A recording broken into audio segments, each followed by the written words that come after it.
I was first getting started, like everybody was all about the garlic presses. So at this point, if you think you're going to sell garlic presses, everybody will laugh at you. So it's a safe example because I'm not giving away any niches that my customers may or may not be involved in. The garlic press is really nice from a private label perspective because that sucker's basically a hammer with a hinge. It's very robust. It's not going to get busted up in shipping. It's not complicated. It doesn't have computer chips or anything. That used to be like kind of the go-to. And then for a while it was silicone baking liners and just like really, really basic stuff like that.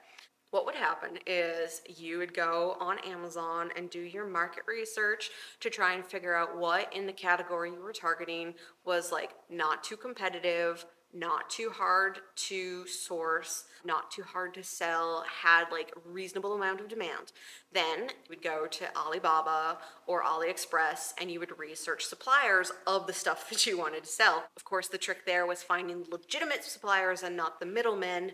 And further, it was about finding people who were actually going to sell you what you thought you were paying for versus the people who would swap out subpar materials. Then you would have to persuade that manufacturer that you were worth dealing with, that you're going to make a big enough order, that you weren't going to be too much of a pain, and you would try to get like ideally some sort of improvement even superficially so that you could differentiate your shade. So a lot of what people did oftentimes was they would just get an unusual color or an unusual finish, and they would hope like hell that the market demand was going to be there.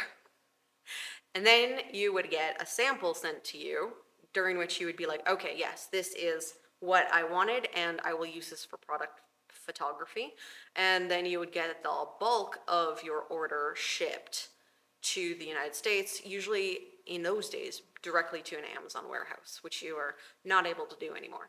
That second batch, the big batch, you generally needed to have a service or a buddy in China before it went on the boat to make sure that you were actually getting what you paid for, because you were never going to see that stock. And that was the big trick, was to make sure that the customer experience was going to be good enough that you'd get good reviews on your brand new listing. Because you remember, you got to create that listing from scratch. You've got to send the traffic to it. You got to pay for the PPC ads. You have to find somebody to review it. Like many 5-star reviews, as many as you could get. And all of that is really, really complicated. The whole private label business sprung a lot of very expensive courses that would walk you through the process. And, they worked, but the category changes a lot and the rules change a lot year to year, season to season. So you really have to stay on your toes.